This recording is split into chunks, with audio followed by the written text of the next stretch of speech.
से भी बेहयाई फैली थी।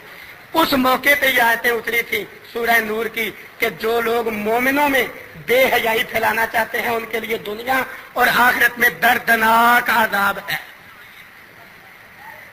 ये आयत अगरचे एक वाकया के तहत उतरी है लेकिन मफहूम आम है। कोई भी आयत किसी खास वाकया के बारे में उतरे मफहूम उसका आम होता है। लिहाजा मफहूम इसका भी यही है कि गाने बजाने के जरिए, फिल्मों ड्रामों के जरिए जो लोग जिस तरीके से भी मोमिनों में बेहयाई फैलाना चाहें उनके लिए दुनिया में भी सजा है, आखिरत में भी दर्दनाक अज़ाब है। इसमें कोई शक शुबा नहीं। दूसरा सवाल यह है कि हज़रत सल्लल्लाहु अलैहि वसल्लम ने दफ की जो इजाजत दी है वो किस हद तक जायज है? खुशी के मौके पे सिर्फ दफ की इजाजत है। दफ एक ऐसी आवाज है जिसमें सिर्फ शोर होता है, जिसमें सोज कोई नहीं होता, सिर्फ शोर होता है। शोर वो एक ऐसा आला था, उसके साथ शोर मचा के नाबालिग बच्ची कोई ऐसे अशआर पढ़ ले जिनमें कतान ना कोई शरण गलत बात हो, ना कोई जज्बात को भड़काने वाला कलिमा हो, तो उसकी इजाजत है खुशी के मौके पे। बस अगर कोई इसको खींच के लंबा करेगा तो वो शरीयत में इजाफा करने वाला डबल मुजरिम होगा कि एक तो उसने बेहयाई का रास्ता निकाला, दूसरा पैगंबर सल्लल्लाहु अलैहि वसल्लम ने जितनी बात कही थी उसको अपनी मर्जी से लंबा कर दिया। तो वो सिर्फ दफ, अगर आज भी दफ हो तो उसकी खुशी के मौके पे इजाजत है। उसमें सिर्फ शोर है, ये डोल वाली सोच उसमें कोई नहीं।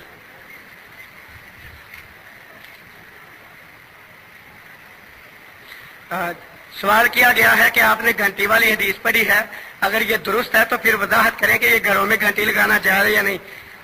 घरों में भी घंटी लगाना गलत होगा। फिर मैं तो बात करना चाहता था, मेरे जहन से निकल गई कि आलमिया है कि आज मस्जिदों में म्यूजिक वाली घड़ियां लगी हुई है। मस्जिदों में कि जब भी वो जनाब घंटा पूरा होता है या निसफ घंटा पूरा होता है तो म्यूजिक बजता है। आज मस्जिदों में ये घड़ियां लगी हुई है। कतान हराम है, ऐसी घड़ियां नहीं चाहिए, न घर में न मस्जिद में, क्योंकि घंटी को आप सल्लल्लाहु अलैहि वसल्लम ने शैतान की आवाज कहा है।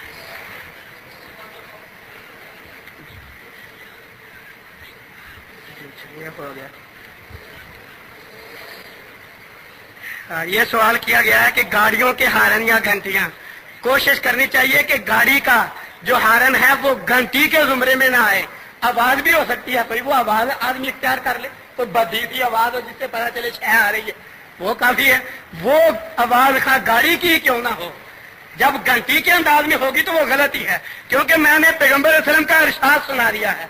अब आप सारे बाशऊर हैं, आपने आम बात कही है कि घंटी शैतान की बांसुरी है, लिहाजा ये जहां जहां जिस अंदाज में भी इस्तेमाल होगी वो शैतान का ही बाजा होगा। कहा आदमी बजा ले, खाना बजाइए, आगे उसका मामला है अल्लाह को हिसाब देने का।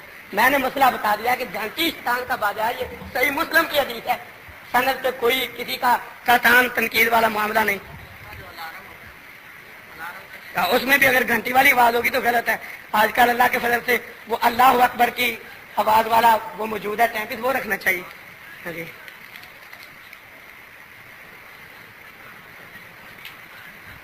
ये फिर वो दफ वाले का मामला। आगे कहा है कि जब आप सल्लल्लाहु अलैहि वसल्लम मदीना मुनव्वरा में आए तो बच्चियों ने दफ बजाई थी। तो दफ के बारे में तो मैंने वजाहत कर दी कि ये बड़ी सी शोरीली आवाज है, इसमें सोच कोई नहीं होता।